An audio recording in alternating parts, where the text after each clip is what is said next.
What's up, guys? This is Perry. As you can see, I'm in the Walmart about to get some lures for this fall season.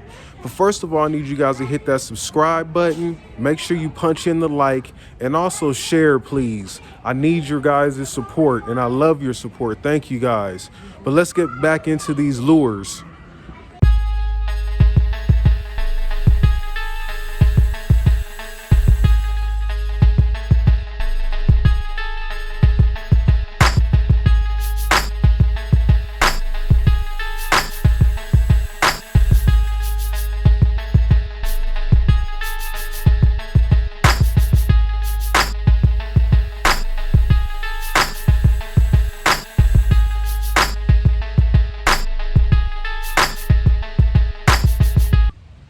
Fall bass are some of the hardest bass to catch. Going into the winter transition, they're gonna come from the deeps to the shallows. And this is where you have to target them if you wanna be effective. Today I'm gonna be talking a little bit about topwaters, jerkbaits, and slow moving soft plastics. These are some of the lures that I think are gonna be your best bet for catching these fall to winter transition bass. Some of them are sluggish because of the cold water, but you can still activate and trigger and get a reaction strike or bite off of some of the bass. Now, I'm not gonna go too much into depth on topwater, but I will give you a couple pointers and advice on which to use, in my opinion, and why they're gonna be effective. First, let's look at the frog. You can't go wrong with a Spro frog, man. I mean, they're effective. I've been using them for years and they do catch fish. You throw it out, you slow reel it in, you walk it, and they just come up and annihilate it. This is a good one, definitely.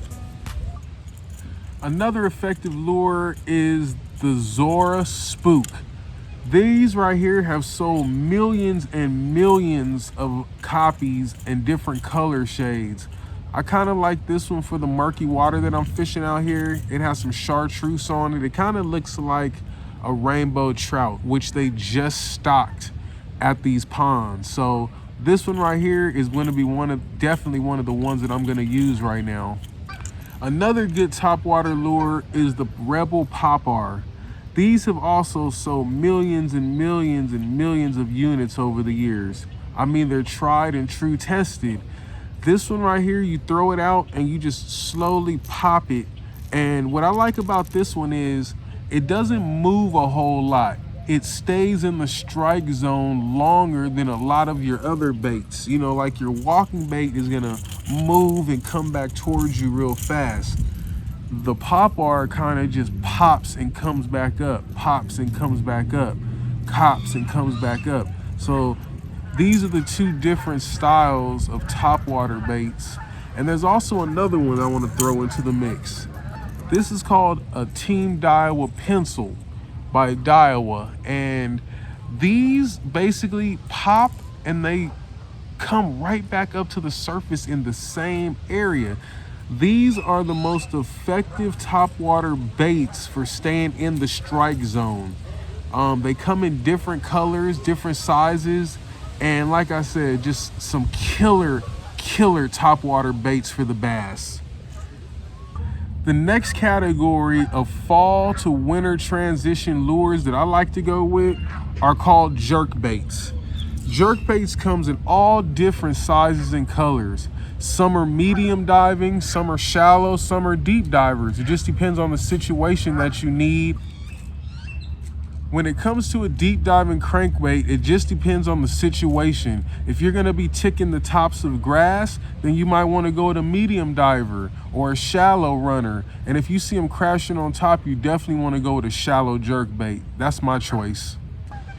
The proper way to fish a jerkbait is to cast it out and let it sit for a little bit, and then rip it and reel, rip it and reel, and let it sit for a little bit.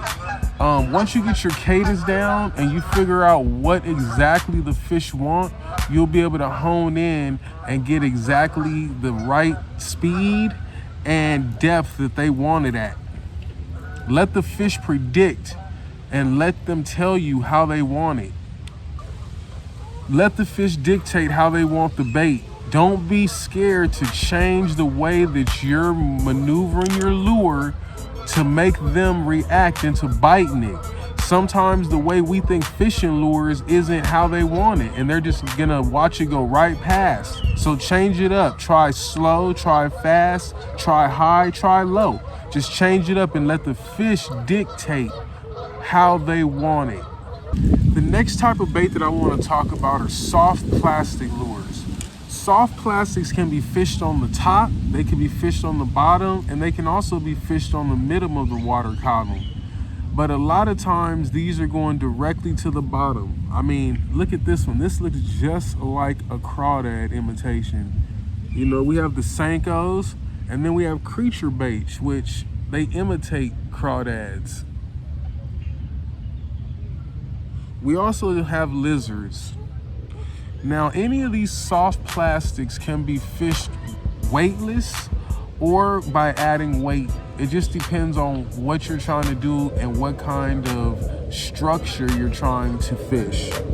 Soft plastics are a good choice when you have to slow down and really methodically fish a certain area. They can be fished fast, but in the fall to winter transition, you definitely want to slow down with your soft plastics and really fish an area where those bass are holding.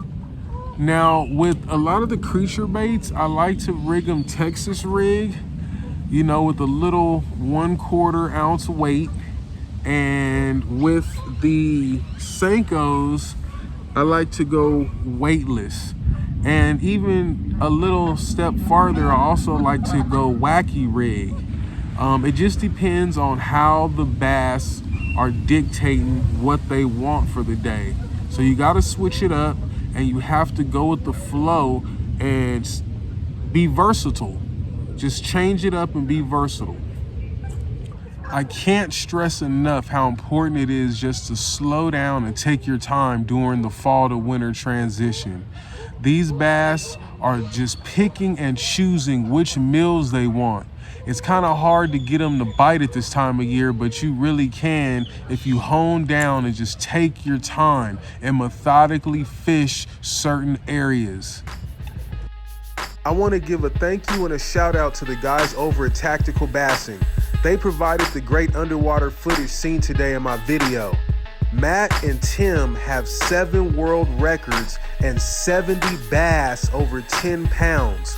So these guys definitely know their stuff. I'm gonna leave a link to their YouTube and web pages below, so look them up and subscribe to their page.